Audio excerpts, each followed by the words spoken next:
This is problem 374 on page 132. A piece of plywood in which several holes are being drilled successively has been secured to a workbench by means of two nails. Knowing that the drill exerts a 12 Newton meter couple on the piece of plywood, determine the magnitude and resulting forces applied to the nails if they are located at A and B, or perhaps B and C, or perhaps A and C. Now, here's something really important about this problem. It doesn't matter where the hole's being drilled. Understand the drill is applying a torque or a couple to the wood that will have the same effect on that body regardless of where the hole's being put in the wood. Does that make sense? So the fact is we have a 12 Newton meter couple applied to the wood. It's a free vector. It doesn't matter where it's at. Now, but just from your intuition, what do you think will yield the lowest level of force in the nails, and what would yield the highest? We've got options: AB, BC, or AC. What do you think? Go ahead. Highest forces in the nails will be BC, Okay. because they're the closest together and in a straight line. Okay. Well, all of them are in a actually, straight yeah, line, aren't they? Well, then AC, for the reason of it's the furthest apart. I agree with you. I think that couple, if we try to put a force couple at BC by driving nails in, then since they have the smallest distance together, they're going to have the highest force to have an equivalent torque to the 12 Newton meter couple. Okay? So the farther apart we can get the nails, the better in terms of reducing the load on the nails. Why would we want to reduce the load on the nails? Nails are only so strong. I think wood's only so strong, right? The nail's going to be fine, but the wood could be crushed against the side of the nail. So hopefully your intuition's strong enough to realize if you put two nails side by side, it's going to be pretty easy to twist it and get it out. As a matter of fact, if you've ever done any construction with 2x4s, lumber, those sorts of things, dimensional lumber, you know that when you just nail in the end of a piece of wood, it's pretty easy to pry it out because you've got a lot of leverage, right? On the other hand, if you want a lot of strength, then you apply nails along the length. In fact, one of the things I did, I'll take it to the side. When I redid my house, there was something like this. It was a terribly ugly house, and this was just part of it. But they had put triangular ceilings everywhere. I wanted to make it a gable, so I basically cut this off here, took this piece off, put it down like this, and lowered the roof structure, making it a more classic looking thing. Then I added some wood underneath like this. Basically, I built trusses in place.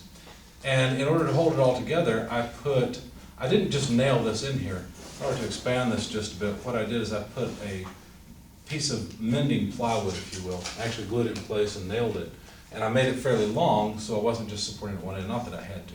Did the same thing up here. Now, the principle I was using was the idea that I wanted to capture, some points farther out, so if there was any moment applied to it, it wouldn't fail.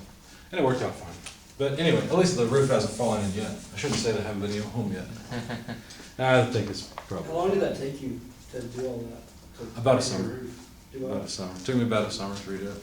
I had an Amish guy come out. He quoted me $50,000 for doing it. So basically, I made $50,000 in a summer. Did you do the shingles yourself too, and all that? All of it. Yeah. Nice.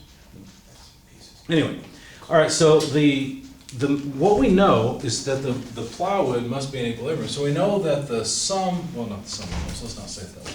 The moment applied by the drill was, 12 Newton meters? Something like that, I think. And the spacing is all that's really going to matter. The spacing between AB, BC, and AC, that spacing is 450, or in other words, 0.45 meters. For AB, it's 0.24.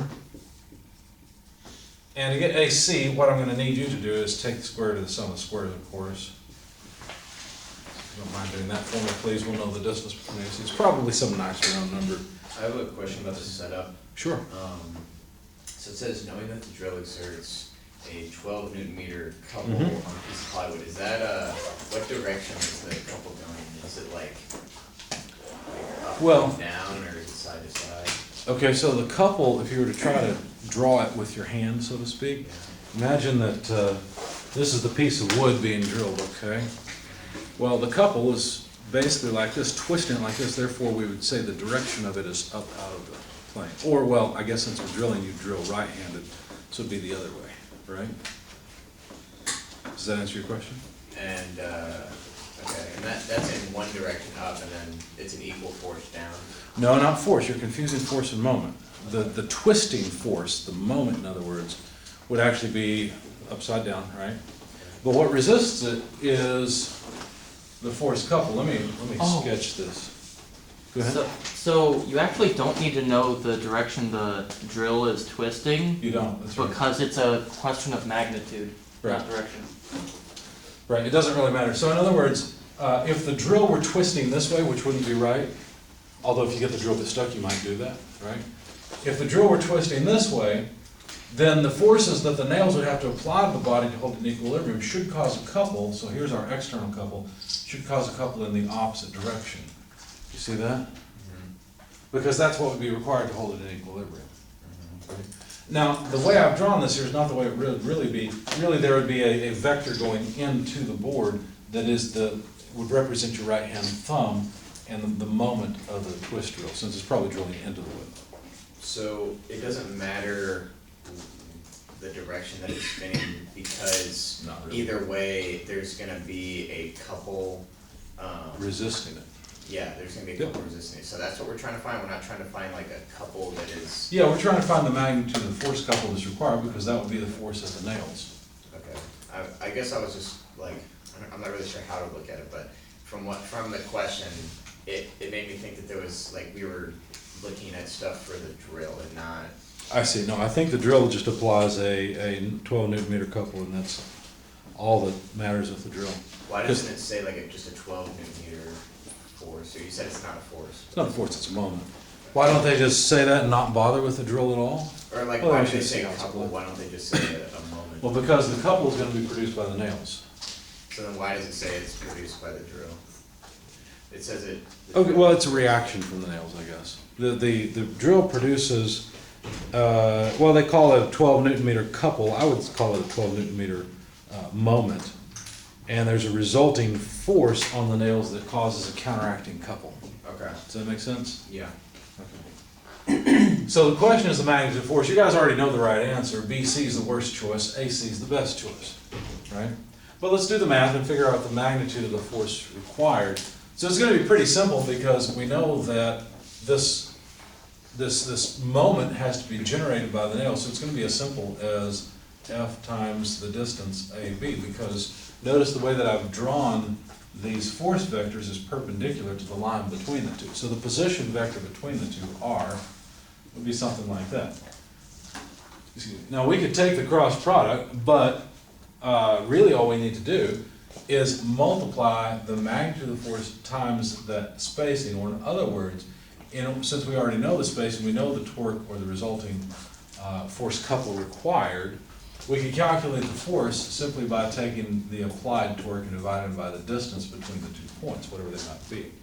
Of course, excuse me, as we go along, the direction of that force is going to change. Let's go ahead and calculate it, for example, for AB. So we've got a 12 Newton meter torque, and the distance between AB was given as 0.45 meters. So this will tell us how many newtons of force each of the two forces will require. Because notice what we're doing, we're taking a moment about a point, so if there's no distance between the force and the point where you're taking the moment, then that force will have no moment.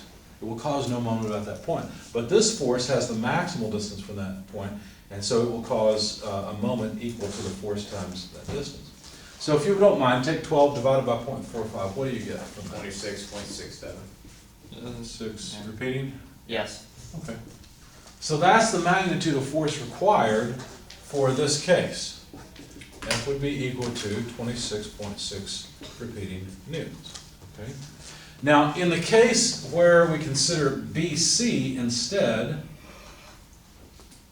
now the line connecting the two, draw B again.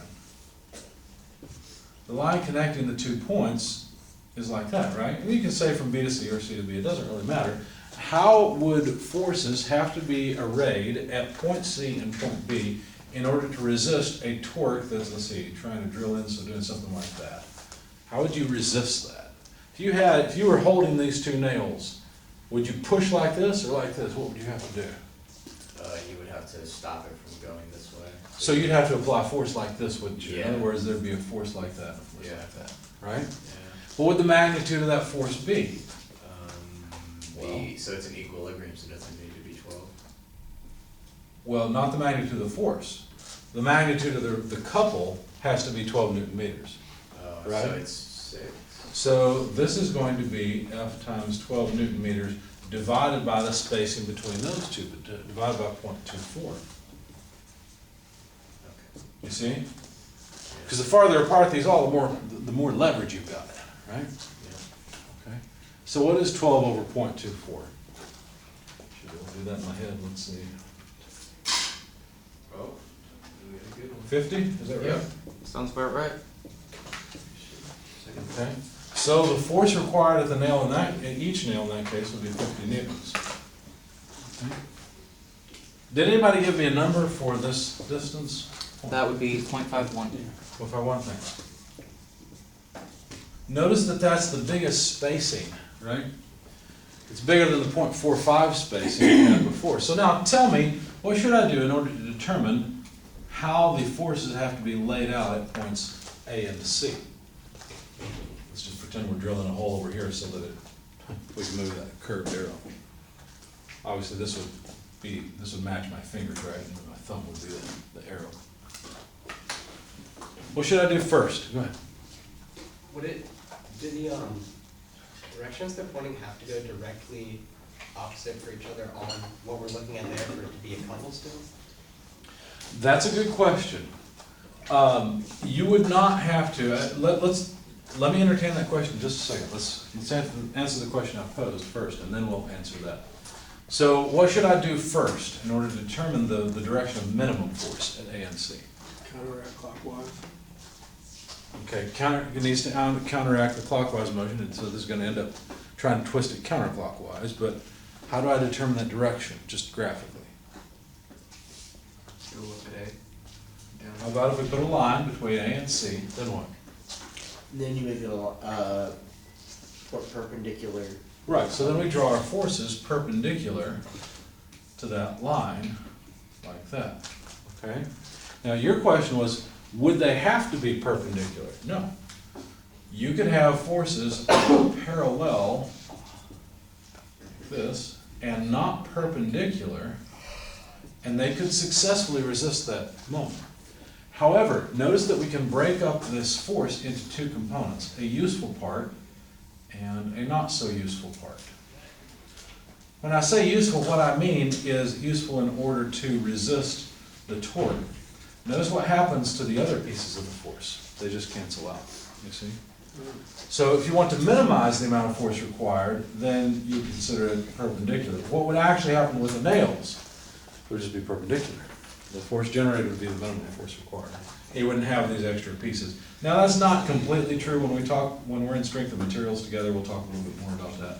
Because you could, in theory, drive the nails in such a way that they're providing compression to the body of the wood, but it'd be difficult to do. Or, if you drove the nails down into something where you could clamp it and move those 2 points together, then of course you're gonna have some force in this direction, but of course then the nails are gonna tend to bend and,